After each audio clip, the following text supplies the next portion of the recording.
Good morning. So, ito pa. Yeah, this is what's look like in the daytime.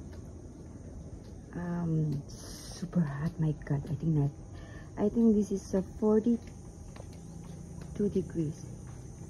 Okay. Oh, wow, si Muna mo nandyan na. Hi, love. Naka-swim. May tao pala dun. I'm wearing sleeping. Sleepwear. What? We're not naked. I know. I forgot there's a few people. But it's okay. How are you? Okay. You okay? Hot? I think this 40 degrees. Right now? Yeah?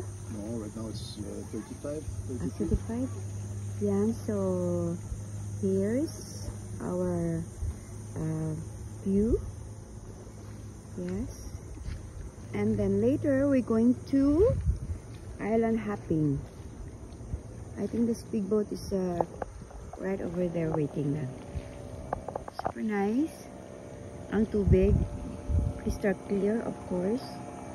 And then this is the whole resort. Further all the way there. Ayan. And then dito kami sa pinakadulo.